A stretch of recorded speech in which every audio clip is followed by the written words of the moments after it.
poppin', y'all? It's your boy D-Marty, aka D-Ron. So back with another video. So today I'm gonna be checking out a video from Baron Corbin doing an interview with Chris Van Vliet, mostly talking about his frustration that he had when he was in NXT. So yeah, NXT for Baron Corbin.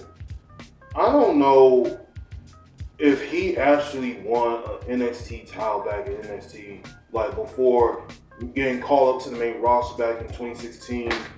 But when he got to the main roster, when he got called up, everything with Baron Corbin just was done. Once he stepped foot in that main roster of WWE, everything just fell apart. Just completely fell apart. I mean, they ruined his presentation. They ruined his charisma. They ruined his mystique of a WWE superstar. And for the last, I would say, about 6 or 7 years, they just been making Baron Corbin as an absolute fucking joke. I mean, I know that he won Money in the Bank, and there was a time that he could have been WWE champion. He almost got to cash it in on Jinder Mahal when he was, I think, WWE champion at the time, or John Cena. I think it was Jinder Mahal, and he was about to cash it in on him, but his cashing was a fail. But apparently he had some, like, I think it was some, like, backstage heat that he had at the time. But yeah, man, he definitely could have. For me, Baron Corbin definitely could have seen somebody I could see, as a WWE champion. But all the magical opportunities, all the things that Baron Corbin was bringing to the table, all of them that WWE at the time underneath Vince, he just did not care. He just did not care. Like, if Baron Corbin was still in WWE, he could definitely bring something to the table.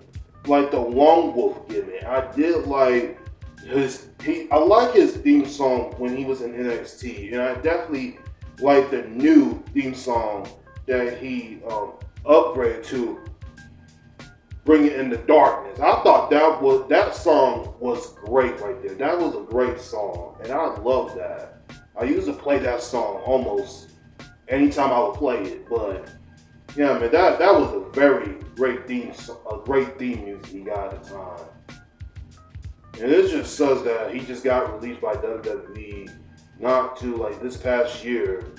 But if it's not due to just budget cuts and whatnot, it's just them just not really doing much with these talents. So I don't really know exactly what Baron Corbin is doing now. Probably he may still wrestle. I don't know. Or there's other opportunities that he could have go. Probably at AEW, probably on TNA, or where else. Probably the indie circuit. Who knows? I don't know if he's gonna still be wrestling or not, but that part I just don't know. But so we're gonna get ahead and get straight to this video. And before we get into all that, if you have not already yet, please go ahead and subscribe to the channel. If you haven't already yet, follow me on social media, turn on notifications, because I will be posting every single week. So any further ado, let's get straight into this. All right. With my contract ending and WWE deciding not to renew, obviously that hurt and lights a fire, because I felt like in my WWE career, I was in like uncharted water in a sense. I'd gone to NXT, reinvented myself, and put a lot of work into it, even though like I didn't agree with some of it. Like I had a conversation before I went to NXT. I was sat down. I'm gonna be polite. We talked about it walking in. Bruce Pritchard. I'm gonna be polite. I think that when he went back down to NXT to reboosting himself, I mean, they brought back, like I said, they brought back the Lone Wolf gimmick, but they changed like a different personality with Baron Corbin. But when he first got called back up to the main roster, it's like he was at the same position when he went back to NXT, but he was in a tag team with Braun Breaker at the time, and I thought that little tag team was good as well. But yeah, I mean, they really didn't have nothing much for Baron Corbin to do. I other than being these jobber matches and then losing to them. You know, I thought when somebody goes back down to NXT and they will, you know, change up their character or that they will just go down there and just work on their in ring or that just change up their mobility and character change. So I thought mostly for that, you know, Barry Corbin was going to be something massive, huge, which really not, but he really could have been something if WWE did not screw him up. But like that's all I'm just saying. You know, he was like, you know, it's just not working. We want you to go down there, reinvent yourself, new moves, lose a little weight, blah blah blah. And I did, and I think it was maybe not meant for me to succeed as well as I did down there. But they've got such an amazing system there with the talent they have, with the producers they have, and with the coaches they have, and the writers. It's impossible not to succeed down there, like impossible. And I think I killed it, and it couldn't be denied. And I went back to the main roster, and I just, you know, I'm a very open, truthful person. I'm not capable of lying or you know BSing about things. But like when I got up there, I feel like someone was holding me down in a sense of like that wasn't supposed to work, you know, because I would go out and do dark matches, or when I did wrestle on TV, like the crowd was insane for me. It was the best reactions I'd had in years since I was the king or the constable. Like when I was getting all that heat, this was the opposite. I was getting people chanting my names. Like there were times in matches where Apollo would be getting beat up, and you know they'd be chanting my name, and he'd just look at me. He's like, "You're over!" Like it would be crazy every night. It would be crazy. My reactions, and with no ego, I say, aside from maybe Cody, Randy, and Kevin, were the best on the whole show every night on SmackDown, and that's doing dark matches or doing TV. Like Berlin, we did a tag match. Like they were insane.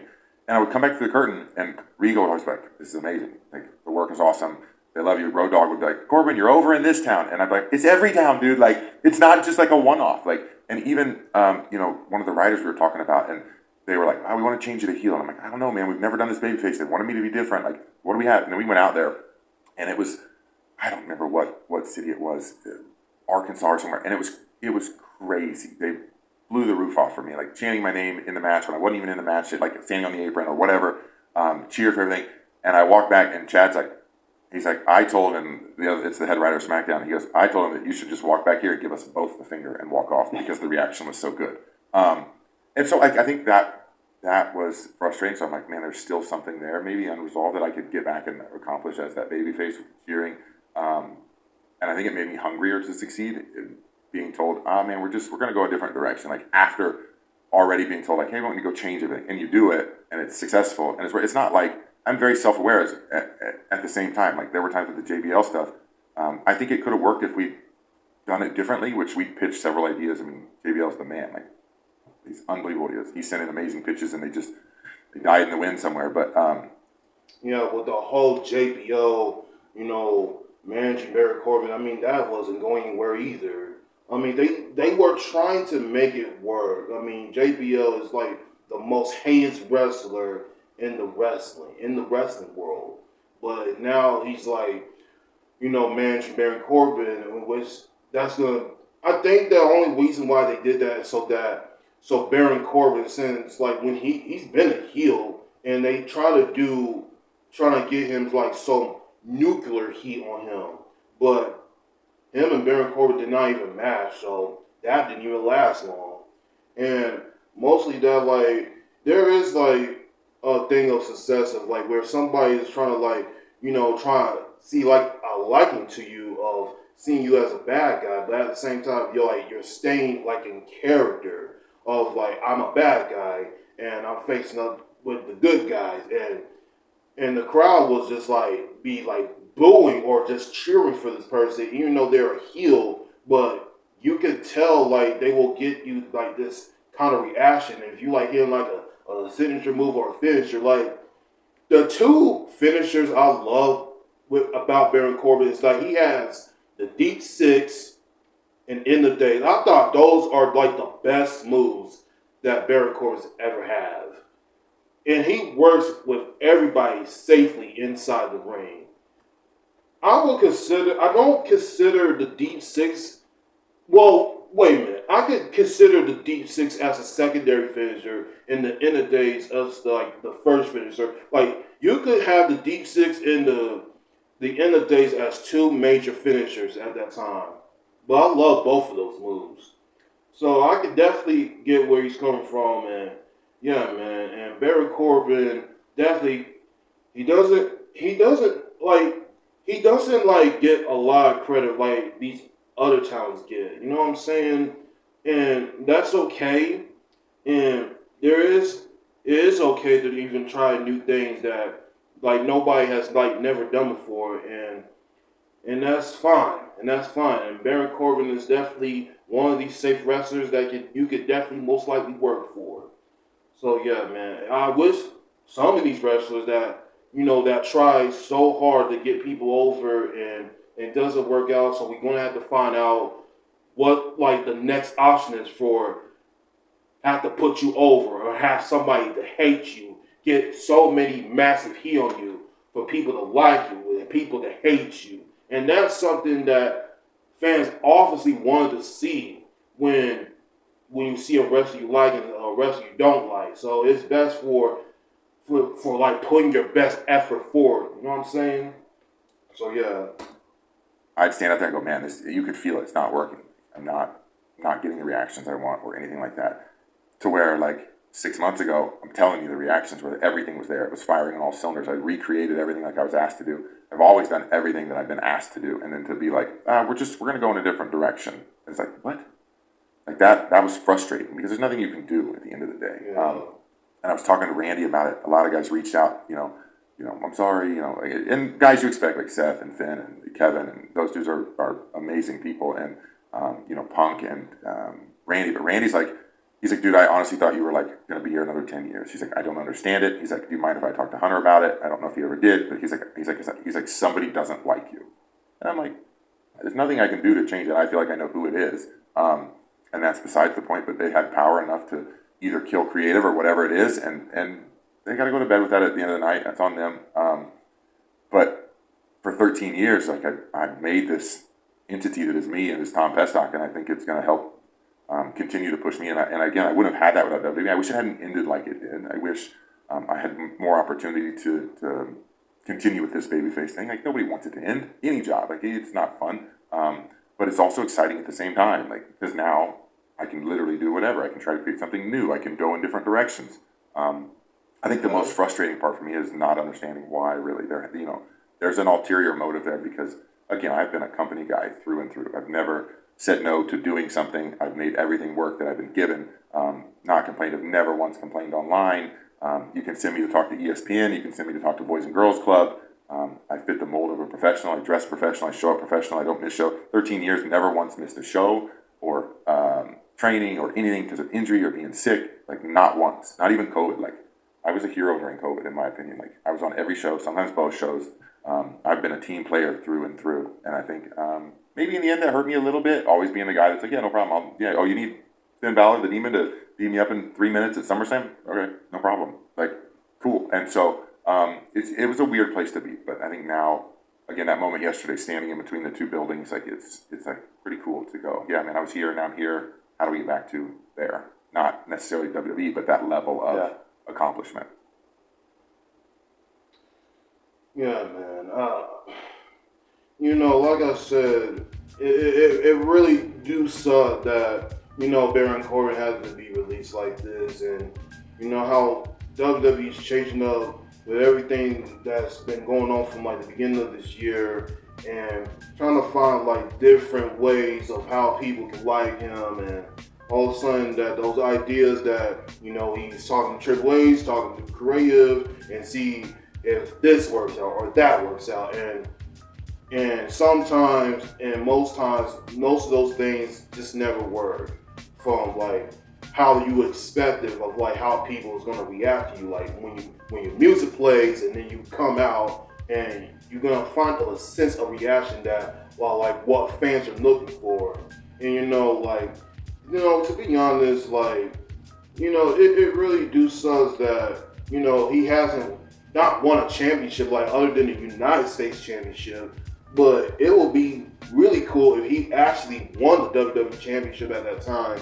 If with all the things that he had with like backstage, all that like that backstage sheet that he got like years ago. I don't know what it was about, but it didn't really look good. And that's where like everything changed with Baron Corbin. I mean, 1 minute that he was Constable Corbin, King Corbin, bomb ass, dirty old Corbin, and now this happy Corbin. And none of this gimmicks, honestly, outside the Lone Wolf gimmick, outside of the things that I just said, I honestly did not like any of them. You know, they literally just made Baron Corbin like an absolute show.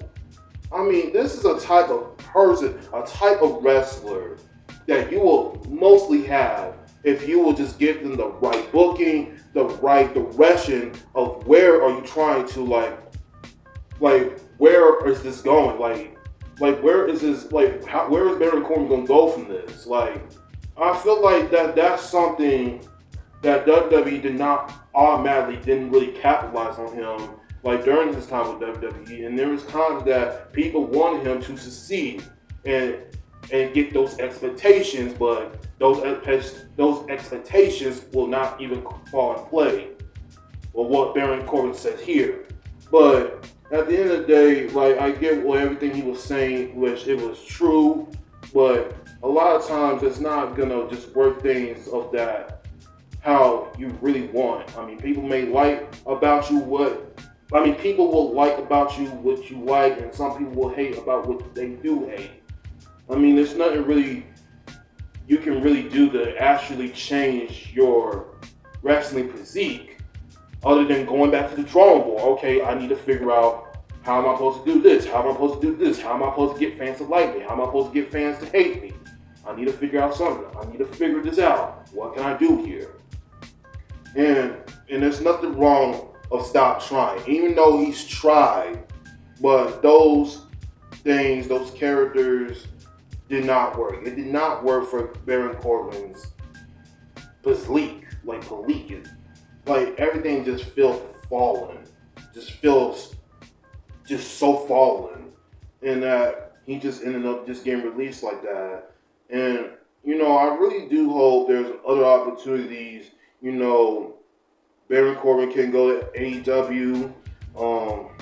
I don't really know if AEW is the right choice for him, but I don't know about that. So I honestly don't really know what he's doing at this time right now. I don't know exactly what he's doing. So hopefully there's other wrestling opportunities that he can go to, whether it's AEW, TNA, or whatever. Hopefully he gets some kind of success and be world champion. So hopefully he continues with his wrestling career and finds what's best for him. So hopefully he able to succeed at that at the very most. So yeah, that's literally all I just want to say here. But yeah, man, yeah, y'all let me know what's your thoughts about Baron Corbin, this whole situation that he's been having, and follow me all social medias down below. I'll be back with another video, y'all. Peace. My moment to shine, this is my time of flight. I've been grinding forever just for this very night. I've been pushing for many moments like this. This time it's undervalued and no one ever could.